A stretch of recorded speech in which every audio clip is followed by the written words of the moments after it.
Good morning students. आज हम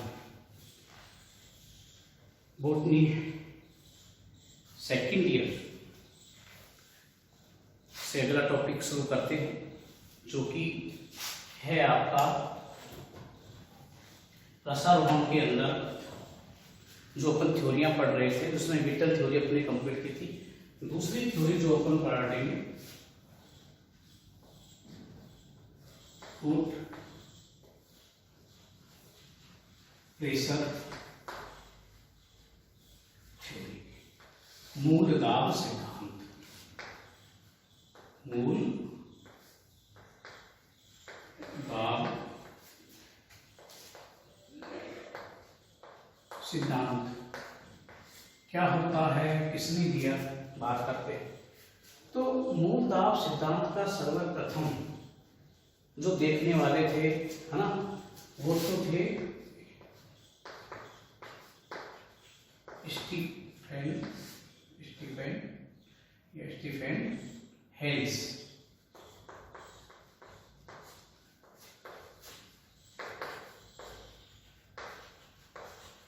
कौन थे? इन्होंने सर्वप्रथम इसको बताया था, रूट प्रेशर को स्टीफन हेरिस ने, और प्रयोग के द्वारा समझाने वाले कौन थे? प्रिस्टले। इसके लिए खोज जो उन्होंने की समझाने वाले वो कौन थे? प्रिस्टले नाम वैज्ञानिक ने इसको अच्छी तरीके से समझाया था कि क्या होता है, कि उसके बारे में प्राइम रूप से इसको क्या किया था, सिद्ध किया था। और मूल दाब को मापा किसमें जाता है? इसमें मापते हैं मोनोमीटर के द्वारा। हम इसको मोनोमीटर एक उपकरण है, उसके द्वारा हम इसे क्या करते हैं, मापते हैं। क्या होता है उसके बारे में अपन आपको बताते हैं अभी कि है क्या रूट प्रेशर।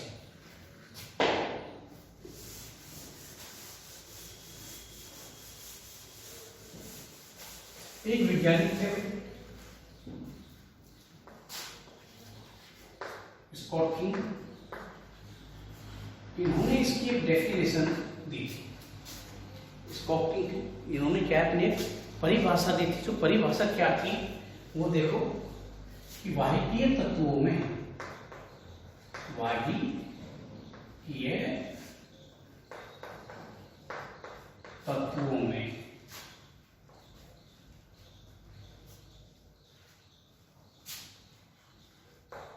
मूलों की मेटाबॉलिक एक्टिविटीज, मतलब क्या हो गया इसमें, उपापचयी जो क्रियाएं होती हैं ना, उपापचयी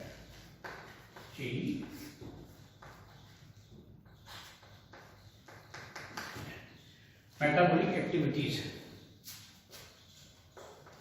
के कारण उत्पन्न होने वाला दाब क्या कहलाएगा? मूल दाब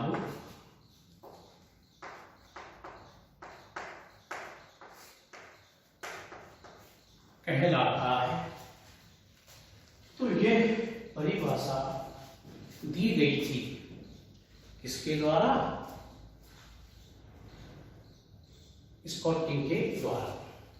अब यहाँ एक शब्द है वाहिकीय तत्व है। क्या होते हैं भाई? वाहिकीय तत्व है।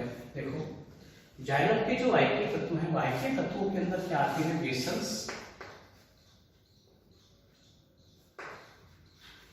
वेसल और ट्राइकेस, ये दो तत्व होते हैं जो मैंने बताया कि सेल्स, ये दो कोशिकाएं हैं जिन्हें अपन क्या कहते हैं? वाहिकीय तत्व कहते हैं, है ना। तो वाहिकीय तत्वों में मूलों के जो मूल जड़ें होती है ना, तो मूलों की एक्टिविटीज, जो मेटाबॉलिक एक्टिविटीज है, उसके कारण क्या होता है? दाब इनके अंदर उत्पन्न होता है, उसे क्या कहते हैं? मूल दाब कहते हैं। एक तो ये बात होती है। अब मैं इसको क्या आपको एक अलग तरीके से समझाने की कोशिश करता हूँ, आप ध्यान से देखना। एक अपन ये देखिए हम क्या करते हैं, एक जड़ का मैं क्या करता हूँ डायग्राम बनाता हूँ। इस जड़ के अंदर क्या होता है, देखो आप बीच वाला जो पार्ट है ये तो हो गया आपका वाई के तत्व हो गए, ये तो क्या है वाई के तत्व हो गए, और ये क्या हो गया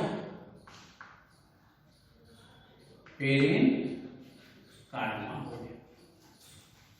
हो गया, ये हो गया आपका पेरेन काइमा आपका होता है। अब देखो किस प्रकार से यह क्रिया होती है, एक प्रेशर कैसे बढ़ता है, पूरी चीज हम जानते हैं कि जो पेरेन काइमा वाला पार्ट है इसके अंदर क्या होगा, खाद्य पदार्थों की मात्रा यहाँ पर क्या होती है भाई हम जानते हैं ज्यादा होती है, क्योंकि पेरेन काइमा जीवित सेल्स है तो इसके अंदर क्या होते हैं खाद्य लवण पदार्थ आपके पाए जाते हैं, तो स्टार्च आदि की मात्रा ज्यादा होती है, तो ज्यादा होगी तो स्वाभाविक है इसका ओपी भी क्या होगा अधिक होगा।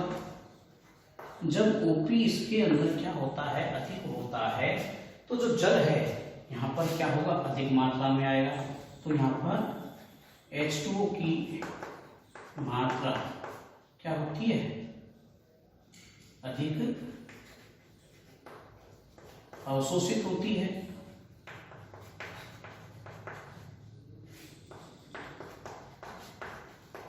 जब जल इसके अंदर ज्यादा आ जाएगा तो ज्यादा आएगा, तो ज्यादा आने के कारण क्या होगा इसकी भित्तियां क्या होती हैं, अब इनकी भित्तियों पे क्या होगा कि अब दबाव पड़ेगा, पड़ेगा नहीं पड़ेगा। जैसे कि ये कोशिका है आपकी, आपने देखा होगा कि ये कोशिका है इस, और ना ये कोशिका भित्ति हो गई, और ये आपकी जो सेल है इसके अंदर क्या हो गया जल तो आपका आ गया, ओपी अधिक था है ना, तो जल क्या हुआ अंदर आया। जब जल ज्यादा आएगा तो ये जो झिल्ली है ये क्या करेगी इधर की ओर इसमें प्रेशर पड़ेगा या नहीं पड़ेगा, इधर की ओर ज्यादा दबेगी, इधर जब ज्यादा ये दबेगी तो क्या होगा इधर से भी एक दाब लगेगा इसको संतुलित करने के लिए कि भाई कोशिकाएं फट नहीं जाए, है ना। जो फट नहीं जाए तो फिर क्या होता है इस टीपी ट्रेजर प्रेशर स्थिति दाब क्या होता है इस पे लगता है जिसकी ये लगे, जब इनके ऊपर ये दाब जब ये लगेगा ये तो उसमें इसमें क्या होता है जो जल की मात्रा अधिक होती है वो जल की मात्रा क्या होती है अंदर की ओर चली जाती है। कहाँ आ गई वायु के तत्वों के अंदर क्या आ गया, ये जल यहाँ से निकलकर इसके अंतर्गत आ जाता है। समझ रहे हो बात को भाई, जो बाहर से जल है अधिक ओपी के कारण कोशिका के अंदर जब आया, आने के कारण जल ज्यादा आएगा, स्वाभाविक ही अंदर की कोशिका क्या होगी आपकी ज्यादा जल आएगा तो फूलेगी, है ना, तो एक दाब लगेगा, और ज्यादा फूलेगी तो उसके फटने का डर रहता है, इसको फटने के बचाने के लिए क्या है विपरीत दाब क्या लगेगा यहाँ पर ये लगेगा। जब ये विपरीत दाब लगेगा तो विपरीत दाब उसको वही स्थिति बनाए रहता है, तो उस वजह से क्या होता है इसका जल बाहर निकल के क्या आ जाएगा वायु के तत्वों में आ जाता है। कौन सी कोशिकाओं आ गया वायु की कोशिकाओं के अंदर आ जाता है। अब ये जो कोशिकाओं के अंदर जल आया तो ये जल क्या करेगा इस वायु के तत्वों के अंदर, इस जल के कारण एक दबाव क्या होता है उत्पन्न होता है, जिससे ये जल क्या होता है ऊपर की ओर वायु के तत्वों के अंदर जाता है। ये जो दबाव यहाँ पर लगा है, दाब जो लगा इस प्रकार से जल आने से, इसी दाब को क्या कहा गया था मूल दाब कहा गया था। है बात समझ में, तो ये आपका कहलाता है आपका मूल दाब। और इस मूल दाब का जो मान होता है वो लगभग कितना होता है 2 atm, कितना होता है 2 atm तक इसका क्या होता है ये मान इसका होता है। और 2 atm से केवल 20 मीटर की ऊंचाई तक की क्या कर सकते हैं पार्कों में जल को अपन छड़ा सकते हैं। तो ये था आपका मूल दाब। क्लियर हो गया अभी मूल दाब क्या होता है, मैंने परिभाषा बताई और वास्तव में कैसे उत्पन्न होता है ये मैंने आपको समझाने की कोशिश की है। तो ये हुआ आपका। अब मैं इसको प्रयोग के द्वारा सिद्ध करता हूँ, इसको कैसे अपन क्या करते हैं दाबते हैं।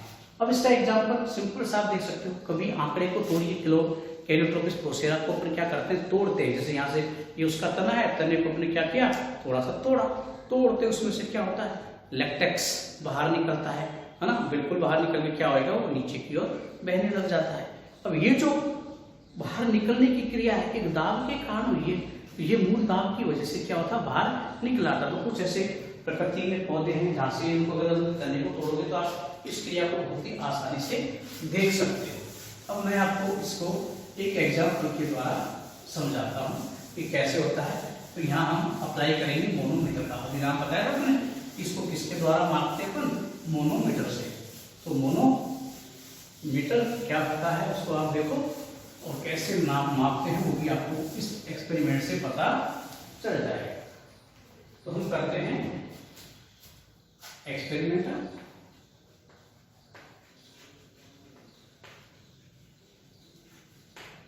इसका प्रयोग देखिए। इसके लिए हम क्या करेंगे, सबसे पहले एक बहुत अच्छी तरीके से सिंचित किया हुआ गमले में लगा हुआ पौधा ले रहे हैं। क्या कर रहे हैं, गमले में लगा हुआ पौधा है जिसको हमने बहुत अच्छी तरीके से पानी से क्या कर लिया, सिंचित कर लिया, वो हमने ले लिया, है ना। और लेने के बाद में 2-3 पहले ले लेते हैं, तो पहले गमला बना लेते हैं यहाँ पे।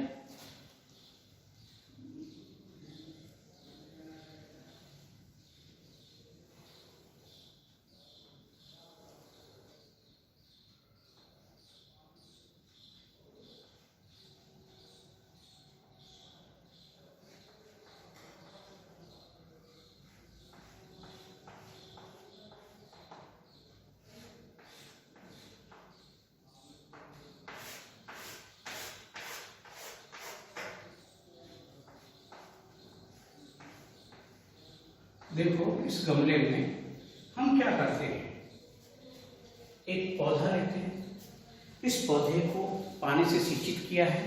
सिंचित अच्छी तरीके से करने के बाद में इस पौधे का जो एक तना है उसको हमने ऊपर से क्या कर दिया है, काट दिया है। ये जो तना था इसको हमने क्या कर दिया, काट दिया है। ये आपका प्लांट है जो लगा हुआ है अपना, इसमें इसके तने को हमने यहां से कट गया ये। अब इस कटे हुए तने को हमने क्या किया, एक रबड़ की नलिका के द्वारा मोनोमीटर से क्या कर रखा है, अटैच कर रखा है ना। तो एक ये रबड़ की नलिका हम क्या कर लेते हैं, यहाँ पर आप ही बना लेते हैं। ये आपकी रबड़ की नलिका है ना। इस रबड़ की नलिका से हमने मोनोमीटर को क्या कर रखा है, अटैच कर रखा है। तो ये आपका हमने बनाया मोनोमीटर, ये मोनोमीटर रहा।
ये जो है आपका, इसे हम कहते हैं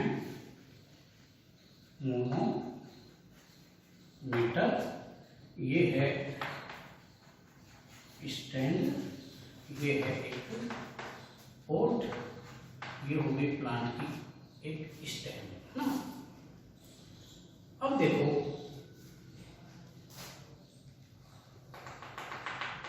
इस प्रयोग, और इसके अंदर जो भरा हुआ है ये क्या है, मरकरी।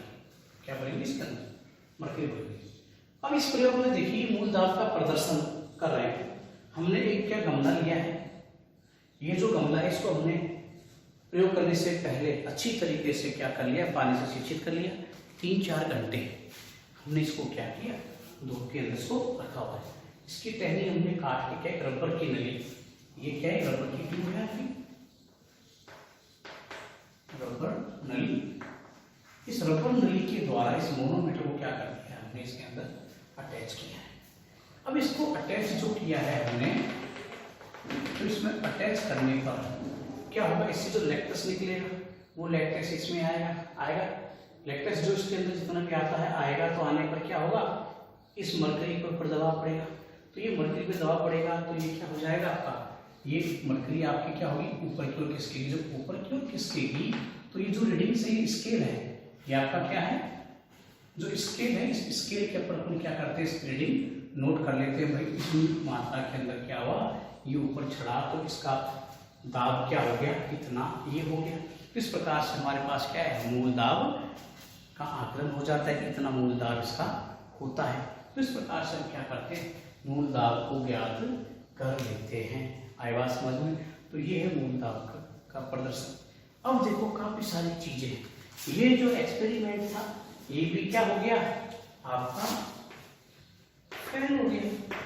फेल होने के ऑब्जेक्शन क्या थे, देखो इसके ऑब्जेक्शंस बताते हैं। पहला ऑब्जेक्शंस तो क्या था इसके अंदर, कि पहले ऑब्जेक्शन के अंदर तो अपन क्या करते हैं, मूल दाब।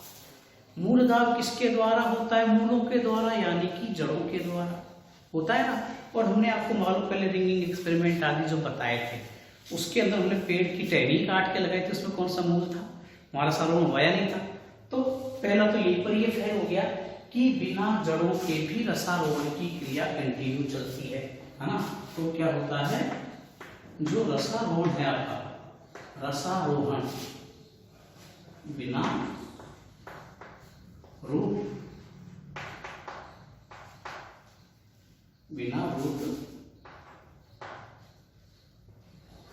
के भी लगातार होता है।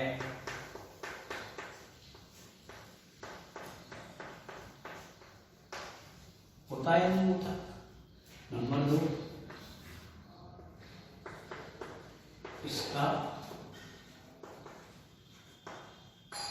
अधिकतम मान 2 ATM होता है, जिससे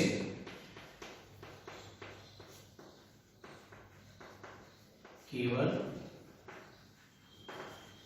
20 मीटर की ऊंचाई तक ही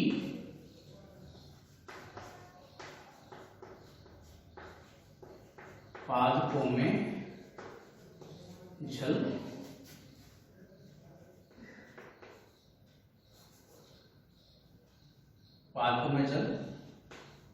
ऊपर चढ़ सकता है।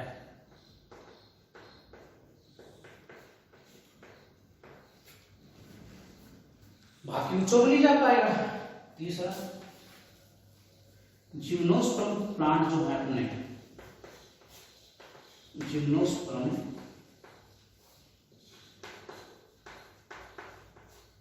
पादपों में वाहिकीय तत्वों का अभाव। भाई वहां पर क्या है, जिम्नोस्पर्म में देखते हैं अपन ट्राइकिस और वेसल्स में से क्या होती है, वेसल्स पाई नहीं जाती। जब पाई जाएगी पूरे तत्व है ना, तो उसका अभाव होता है। फिर भी क्या होगा, फिर भी रसारोहण रोहन की क्रिया होती है, फिर क्या हो गया आपकी रसारोहण की क्रिया सुचारू रूप से चलती रहती है। तो इस प्रकार से क्या है, अपन देख रहे हैं कि काफी सारे इसके अंदर ऑब्जेक्शंस और भी हैं, काफी सारे, तो इसमें ऑब्जेक्शंस भी हैं। तो इस सिद्धांत को भी क्या कर दिया गया, फेल कर दिया गया। तो ये सिद्धांत भी आपका नहीं चला। आई बात समझ में? तो ये था आपका क्या, मूल दाब सिद्धांत। एक बार मैं इसको थोड़ा सा आपको और बता देता हूँ, ध्यान से सुनो। पहले तो मूल दाब सिद्धांत है, इसको सर्वप्रथम जो बताने वाले थे आपके वो स्टीफन हेल्स थे, जिन्हें अपन फादर ऑफ फिजियोलॉजी भी कहा था, है ना। और प्रिस्टले नामक वैज्ञानिक ने इसके बारे में विस्तार से बताया था। फिर स्कॉप्टिंग ने एक परिभाषा दी थी अपनी, जो मैंने आपको समझाई। क्या था उसमें, वाहिकीय तत्वों पर मूलों की उपापचयी क्रियाओं के द्वारा लगने वाला दाब ही क्या कहलाता है, मूल दाब कहलाता है। फिर मैं इस मूल दाब को आपको समझाने की कोशिश की कि कैसे वो दाब लगता है, वो समझना बहुत जरूरी है। तो आपको फिर दोबारा से ध्यान से सुन लो। क्या होता है, जो आपके वाहिकीय तत्व है, ये पेरेन्काइमा सेल होती है, यहाँ पर ओपी का मान अधिक होता है, तो जल इनके अंदर जब ज्यादा मात्रा में होगा तो क्या होगा, इनकी कोशिकाओं के ऊपर जो दाब लगेगा, उस दाब को कंट्रोल करने के लिए भित्तियों के द्वारा एक दाब लगाया जाता है। इस दाब की वजह से क्या होगा, इन कोशिकाओं का जल निकलकर कहाँ जाएगा, इस वाहिकीय तत्वों में आएगा। जब जल यहाँ आएगा तो वाहिकाओं में क्या लगेगा, एक प्रेशर लगेगा, जल के कारण लगेगा, नहीं लगेगा। जब ये प्रेशर जल के कारण लगा, वही आपका कहलाया क्या, दाब। क्या कहलाया, मूल दाब, क्योंकि ये सारा जल कहाँ से आया, मूलों के द्वारा इसमें आया, तो ये मूल दाब आपका कहलाता है। Thank you.